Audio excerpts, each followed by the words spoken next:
Hi hello ನಮಸ್ಕಾರ welcome back to my channel. I am sorry, ನನಗಂತೂ ಈ ಹುಳಗಳ ಸೌಂಡಿಂದಂತೂ ನೀವು ಕೇಳಿಸ್ಕೊಳ್ತಾ ಇದ್ದೀರಾ. ನನಗೆ ಯಾವುದೇ ಥರದ ವೀಡಿಯೋಗಳನ್ನ ಕೂಡ ಮಾಡೋಕ್ಕಾಗ್ತಾ ಇಲ್ಲ. ಸೊ ಏನಾದರೂ ಇವು ನೈಟ್ ಏನಾದರೂ ಬಾಯಿ ಮುಚ್ಕೊಂಡು ಸುಮ್ಮನೆ ಆಯಿತು ಅಂತ ಹೇಳಿದ್ರೆ ಈ ವಿಡಿಯೋಗೆ ವಾಯ್ಸ್ ಓವರ್ನ ಕೊಡ್ತೀನಿ.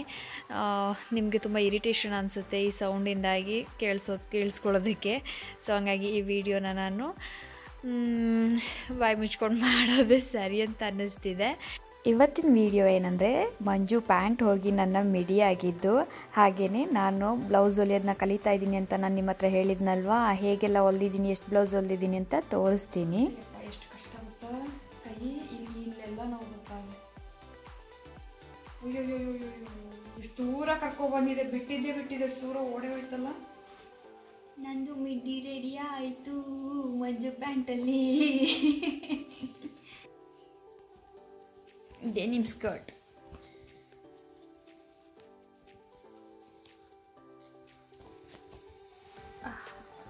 ಅದು ಒಂದು ಪ್ಯಾಂಟಿಂದ ಶಾರ್ಟ್ ಮಿಡಿ ರೆಡಿ ಮಾಡಿದೆ, ಮತ್ತು ಇನ್ನೂ ಒಂದು ಪ್ಯಾಂಟ್ ಕೊಟ್ಟಿದ್ರು, ಅದರಿಂದ ಲಾಂಗ್ ಮಿಡಿಯನ್ನು ಮಾಡ್ತಾಯಿದ್ದೀನಿ. ಕಬೋರ್ಡ್ ಎಲ್ಲ ಕ್ಲೀನ್ ಮಾಡೋ ಹೊತ್ತಿಗೆ ಇದೆಲ್ಲ ಪ್ಯಾಂಟ್ಗಳು ಸಿಕ್ತು. ನಾನು ಮೊದಲೇ ಯಾವುದೋ ಒಂದು ವೀಡಿಯೋದಲ್ಲಿ ಹೇಳಿದ್ದೆ, ಮಂಜು ಸಿಕ್ಕಾಬಟ್ಟೆ ದಪ್ಪ ಇದ್ದರು, 100 kg ಮೇಲಿದ್ರಂತೆ ಅಂತ. ಅದು ಫೋಟೋಸ್ ಎಲ್ಲ ಇದೆ, ಗುಂಡಣ್ಣ ಥರ. ಆಗ ಯೂಸ್ ಮಾಡ್ತಿದ್ದಂತಹ ಪ್ಯಾಂಟ್ಗಳಿದೆಲ್ಲ ಸಿಕ್ತು. ಸೊ ಇದನ್ನೆಲ್ಲ ಏನಾದರೂ ಯೂಸ್ ಮಾಡೋಂಗಿದ್ರೆ ಮಾಡ್ಕೊ ಅಂತ ಹೇಳ್ಬಿಟ್ಟು ಕೊಟ್ಟರು. ಬಟ್ ಅವ್ರು 100 kg ಮೇಲೆ ಇದ್ದಿದ್ದು ಸೈಜ್ಗೂ ನಾನಿರೋ 48 kgಗೂ ಎಲ್ಲಿಂದ ಎಲ್ಲಿಗೆ ಸಂಬಂಧ. ಸೊ ಹಂಗಾಗಿ ಎಲ್ಲದನ್ನು ಕಟ್ ಮಾಡಿ ಎಲ್ಲ ಎಷ್ಟೆಷ್ಟು ಬೇಕು ಶೇಪ್ ವೈಸ್ ಅಂತ ಎಲ್ಲ ಕಟ್ ಮಾಡಿಬಿಟ್ಟು ಸ್ಟಿಚ್ ಮಾಡ್ತಾಯಿದ್ದೀನಿ. ಇದು ಕಟ್ ಮಾಡೋ ಹೊತ್ತಿಗೆ ನನಗೆ ತಲೆ ಕೆಟ್ಟೋಗ್ಬಿಡ್ತು. ಸುಮಾರು ಬಟ್ಟೆ ಎಲ್ಲ ಕಟ್ ಮಾಡಾಕಬೇಕಿತ್ತು. ಫ್ರಂಟಲ್ಲಿ ಜಿಪ್ ಇದ್ದಿದ್ದಂಥ ಒಂದು ಲೈನ್ ಏನಿರುತ್ತೆ ಅದನ್ನು ಕೂಡ ಫೈನಲಿ ನಾನು ಸ್ಟಿಚ್ ಮಾಡೋ ಟೈಮಲ್ಲಿ ತೆಗೆದಾಕಬೇಕಾಯ್ತು, ಯಾಕಂದರೆ ಅಷ್ಟು ಲೆಂತ್ ಇತ್ತು. ಬ್ಯಾಕಲ್ಲಿ ಕಟ್ ಮಾಡೋಕ್ಕೆ ಹೋದರೆ ಪಾಕೆಟ್ಸ್ ಎಲ್ಲ ಹೋಗ್ಬಿಡ್ತಿತ್ತು. ಇದು ನೆನ್ನೆ ಹೊಲಿಯೋ ಹೊತ್ತಿಗೆ ಸ್ಕರ್ಟ್ನ ಮುರಿದಾಕಿದ್ದು ಸೂಜಿ. One of my favourite song. ಇವಾಗ ನಿನ್ನೆ ಮೊನ್ನೆಯಿಂದ ಕೇಳ್ತಾ ಇದ್ದೀನಿ, ಇದುವರೆಗೂ ನಂಗೆ ಗೊತ್ತಿರಲಿಲ್ಲ ಏನೋ ಒಂದು ಸಾಂಗ್ ಇದೆ ಅಂತ. ಅಡ್ವರ್ಟೈಸ್. ನಾನು ಕೇಳಿದ ಸಾಂಗ್ ಈ ಥರ ಡ್ಯಾನ್ಸ್ ಮಾಡೋಕ್ಕಾಗಲ್ಲ. ಇದನ್ನು ಸ್ಟಿಚ್ ಮಾಡೋಕ್ಕೆ ಸ್ಟಾರ್ಟ್ ಮಾಡಿದ್ಮೇಲಂತೂ ಒಂದಾದ್ಮೇಲೆ ಒಂದು ಅಂತ ಮುರ್ಕೊತಾನೇ ಇತ್ತು. ಹಿಂದೆ ಸಿಕ್ಕಾಬಟ್ಟೆ ಬಟ್ಟೆ ಉಳ್ಕೊಂತು. ಸೊ ಹಂಗಾಗಿ ಮುಂದೆ ಜಿಪ್ ಇದ್ದುದನ್ನು ಕೂಡ ಕಟ್ ಮಾಡಿ ತೆಗೆದಾಕ್ಬಿಟ್ಟು ಜಾಯಿನ್ ಮಾಡಿ ಹೊಲಿದೆ. ಇದು ಲೆಂತ್ ಕೂಡ ಸಿಕ್ಕಾಪಟ್ಟೆ ಉದ್ದ ಇದ್ದಿದ್ದರಿಂದ ಅದನ್ನು ಕೂಡ ಕಟ್ ಮಾಡಿಬಿಟ್ಟು ಶಾರ್ಟ್ ಮಾಡಿದೆ ಸ್ವಲ್ಪ.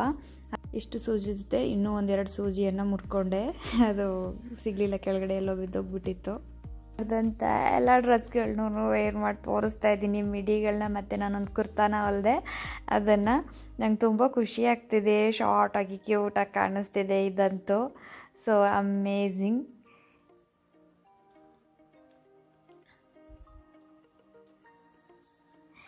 ಏನೋ ಒಂದು ಬಟ್ಟೆಗಳು ವೇಸ್ಟ್ ಆಗ್ದಂಗೆ ಯಾವುದೋ ಒಂದು ರೀತಿಯಲ್ಲಿ ನಾವು ಮತ್ತೆ ಪುನಃ ಅದನ್ನು ಯೂಸ್ ಮಾಡ್ಕೊಳ್ಳೋ ಥರ ಆದರೆ ಅದೇ ಖುಷಿ.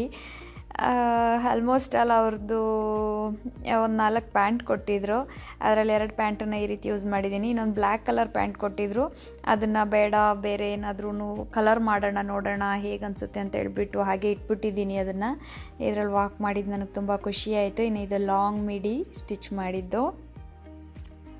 ಆ ಬಟನ್ಸ್ಗಳು ಫ್ರಂಟ್ಗೆಲ್ಲ ಅದನ್ನು ತೊಗೊಂಡು ಬಂದುಬಿಟ್ಟು ನಾನು ಸ್ಟಿಚ್ ಮಾಡಿಕೊಂಡೆ. ಅದು ಸುಮ್ಮನೆ ರ್ಯಾಂಡಮ್ಲಿ ತೊಗೊಂಡು ಬಂದಿದ್ದು, ಬಟ್ ಈ ಟಾಪ್ಗಳಿಗೆ ಕರೆಕ್ಟ್ ಮ್ಯಾಚ್ ಆಯಿತು. ಶಾರ್ಟ್ ಮಿಡಿಗೆ ಹಾಕಿದ್ದು ಬಟನ್ಸ್ದು ಅಷ್ಟೇ, ಆಗ ಹಾಕಿದ್ದು ಸ್ವೆಟರ್ಗೆ ಚೆಂದ ಮ್ಯಾಚ್ ಆಯಿತು. ಇಲ್ಲಿ ಹಾಕಿರೋ ಬಟನ್ಸು ಅಷ್ಟೇ ಈ ಒಂದು ಟಾಪ್ಗೆ ಕರೆಕ್ಟಾಗಿ ಮ್ಯಾಚ್ ಆಯಿತು.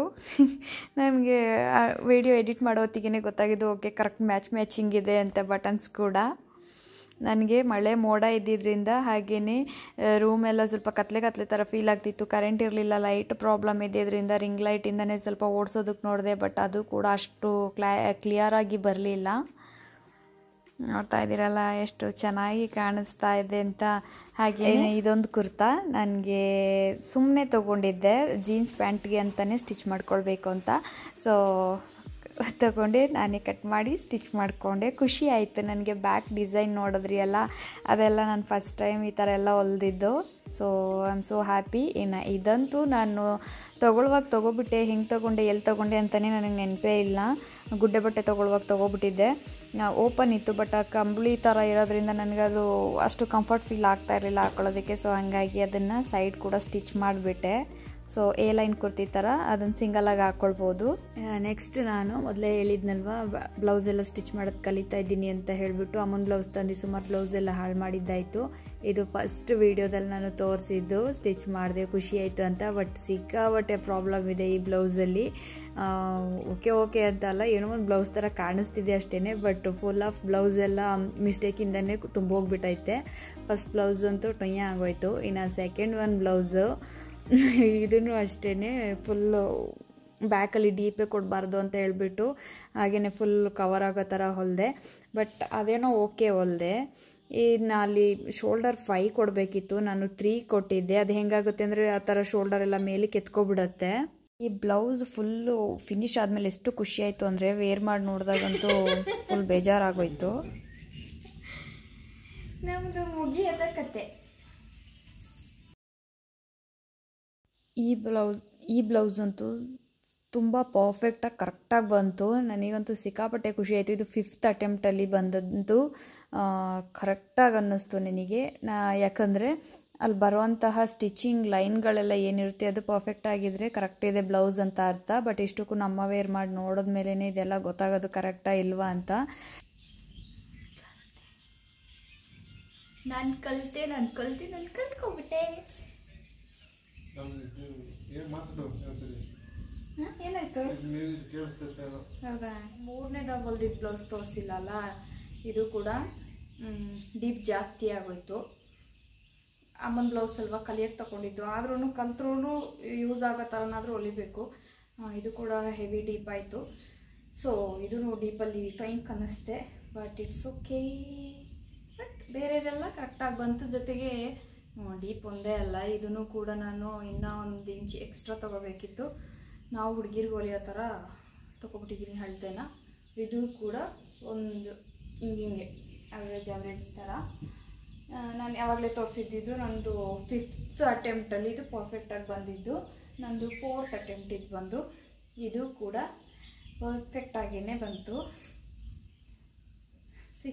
ಇದು ಗ್ರೀನ್, ಲೈಟ್ ಗ್ರೀನು, ಅದು ತುಂಬ ಬಾಟಲ್ ಗ್ರೀನು, ಡಾರ್ಕ್ ಇತ್ತು. ಡ್ರೆಸ್ ಅಮ್ಮನ ಬ್ಲೌಸ್ಗಳು ಅಮ್ಮ ಹಾಕಿ ನೋಡ್ಬೇಕು ಇಷ್ಟಕ್ಕೂ ಕರೆಕ್ಟ್ ಇದೆಯಾ ಇಲ್ವಾ ಅಂತ ಹೇಳೋದಕ್ಕೆ. ನಾನು ಸ್ಯಾಟಿಸ್ಫ್ಯಾಕ್ಷನ್ ಏನಂತ ಹೇಳಿದ್ರೆ, ಇಲ್ಲಿ ಬರೋವಂಥ ಈ ಕಡೆ ಬರೋದು ಕರೆಕ್ಟು ಜಾಯ್ನಿಂಗ್ ಕರೆಕ್ಟಾಗಿ ಆಗಿದೆ. ಕೆಲವೊಂದು ಬ್ಲೌಸ್ಗಳಲ್ಲಿ ಮೇಲೆ ಕೆಳಗೆ ಆಗುತ್ತೆ, ಆ ಥರ ಆಗಿಲ್ಲ, ಕರೆಕ್ಟಾಗಿ ಜಾಯ್ನ್ ಆಗಿದೆ. ಜೊತೆಗೆ ಇದೂ ಅಷ್ಟೇ, ಇಲ್ಲಿ ಕ್ರಾಸ್ ಪಟ್ಟಿ ಏನಿರುತ್ತೆ ಮತ್ತು ಇಲ್ಲೊಂದು ಟಕ್ ಹಿಡ್ದಿರ್ತೀವಿ, ಅದು ಕೂಡ ಕರೆಕ್ಟು ನೇರವಾಗಿ ಬಂದಿದೆ. ಸೊ ಹಂಗಾಗಿ ನಾನು ಹೊಲ್ದಿರೋ ಬಟ್ಟೆ ಬ್ಲೌಸು ಪರ್ಫೆಕ್ಟ್ ಆಗಿದೆ ಅಂತ ನಾನು ಅಂದ್ಕೊಂಡಿದ್ದೀನಿ. ಅಮ್ಮ ವೇರ್ ಮಾಡಿ ನೋಡಿ ಕಂಫರ್ಟ್ ಇದೆ ಅಂತ ಅಂದರೆ ಮಾತ್ರ ಇನ್ನು 100% ಪರ್ಫೆಕ್ಟ್ ಅಂತ ಅರ್ಥ. ಫೈನಲಿ ಸಿಂಪಲಾಗಿ ಈ ಥರದ ಸಿಂಪಲ್ ಬ್ಲೌಸ್ನ ಹೊಲಿಯೋದನ್ನ ಕಲ್ತ್ಕೊಂಡಿದ್ದೀನಿ. I am so happy. And ಇದು ನೆನ್ನೆ ಹೊಲಿದೆ, ಫಿನಿಶ್ ಮಾಡಿದೆ. ಇದಕ್ಕಿನ್ನೂ ನಾನು ಹುಕ್ಸ್ ಎಲ್ಲ ಹಾಕಿಲ್ಲ. ಇದು ಕೂಡ ಕರೆಕ್ಟಾಗಿ ಬಂದಿದೆ. ಬಟ್ ಲೆಂತ್ ಸ್ವಲ್ಪ ಕಮ್ಮಿ ಆಯಿತು ಏನೋ ಅಂತ ಯೋಚನೆ ಆಗ್ತಾಯಿತ್ತು. ಬಟ್ ನಾನು ಚೆಕ್ ಮಾಡಿ ನೋಡೋಕ್ಕೆ ಹೋಗಿಲ್ಲ, ಟೈಮ್ ಆಗಿದ್ದರಿಂದ. ಇದು ಕೂಡ ನೆನ್ನೆ ಹೊಲಿದು ಮುಗಿಸಿದ್ದೀನಿ. ಚೆನ್ನಾಗಿ ಬಂದಿದೆ ಇದನ್ನು. ಸೊ ಫೈನಲಿ ನಾನು ಸಿಂಪಲಾಗಿ ಬ್ಲೌಸ್ ಹೊಲಿಯೋದನ್ನ ಕಲ್ತ್ಕೊಂಡಿದ್ದೀನಿ. ಇನ್ನು ನೆಕ್ಸ್ಟು ಇದು ಅಮ್ಮನ ಬ್ಲೌಸ್ ಎಲ್ಲ ಒಂದಷ್ಟು ಹಾಳು ಮಾಡಿ ಕಲ್ತಿದ್ದಾಯ್ತಲ್ಲ, ಇನ್ನು ನೆಕ್ಸ್ಟು ನನ್ನ ಬ್ಲೌಸ್ಗಳನ್ನ ಹೊಲ್ಕೊತೀನಿ. ಇನ್ನು ಅದೊಂದು ಕುರ್ತಾ ಹೊಲ್ಕೊಂಡೆ, ಅದು ಕೂಡ ಖುಷಿ ಆಯಿತು, ಚೆನ್ನಾಗಿ ಬಂತು. ಬಟ್ ಸ್ವಲ್ಪ ಮಿಸ್ಟೇಕ್ ಮಾಡಿದ್ದೀನಿ. ಅದು ಏನಂತಾರೆ, ಕ್ಯಾನ್ವಾಸ್ ಪೇಪರ್ ಹಾಕಿ ಹೊಲಿಯುವಾಗ ಏನೋ ಮಿಸ್ಟೇಕ್ ಆಗಿದೆ. ಸೊ ಅದು ನೆಕ್ಸ್ಟ್ ಇನ್ನೂ ಬೇರೆದೆಲ್ಲ ಹೊಲಿಯೋತ್ತಿಗೆ ಕರೆಕ್ಟ್ ಮಾಡ್ಕೊಳ್ತೀನಿ. ಬಟ್ ಹಾಕೊಂಡಾಗ ಅದು ಮಿಸ್ಟೇಕ್ ಮಾಡಿದ್ದೀನಿ ಅಂತ ಗೊತ್ತಾಗಲ್ಲ, ಯಾಕಂದರೆ ಅದು ಒಳಗಡೆ ಸೇರ್ಕೊಬಿಡುತ್ತೆ. ಈ ರೀತಿ ಪಟ್ಟಿ ಬರುತ್ತಲ್ಲ ಹಿಂಗೆ 1 ಇಂಚಿನ ಪಟ್ಟಿಗಳು, ಅದರಲ್ಲಿ ನಾನು ಮಿಸ್ಟೇಕ್ ಮಾಡಿರೋದು. ಅದು ಹೊರಗಡೆ ಕಾಣಿಸಲ್ಲ, ಒಳಗಡೆ ಮಾತ್ರನೇ ಗೊತ್ತಾಗೋದು. ಹಾಗಾಗಿ ನಾನು ನೆಕ್ಸ್ಟ್ ಟೈಮ್ ಮಾಡೋದ್ರಲ್ಲಿ ಪರ್ಫೆಕ್ಟಾಗಿ ಹೊಲಿತೀನಿ. ಇದಿಷ್ಟು ಇವತ್ತಿನ ನನ್ನ ವೀಡಿಯೋ ಆಗಿತ್ತು. ಇಷ್ಟ ಆಗಿದ್ರೆ ಲೈಕ್ ಮಾಡಿ, ಶೇರ್ ಮಾಡಿ, ಕಮೆಂಟ್ ಮಾಡಿ. ಆ್ಯಂಡ್ ಕಲಿಬೇಕು ಅನ್ನೋ ಆಸೆ ಇದ್ದರೆ ಖಂಡಿತ ಯಾರು ಬೇಕಾದರೂ ಕಲಿಬೋದು. ಅದಕ್ಕೆ ಅಂತಲೇ ಯೂಟ್ಯೂಬ್ ಚಾನಲ್ಗಳಲ್ಲಿ ಸಾಕಷ್ಟು ಚಾನಲ್ಸ್ ಇದೆ. ಟೈಲರಿಂಗ್ದು ಕ್ಲಾಸಸ್ನ ಹೇಳ್ಕೊಡ್ತಾರೆ, ಅದರಲ್ಲೂ ಕೂಡ ಕಲಿಬೋದು.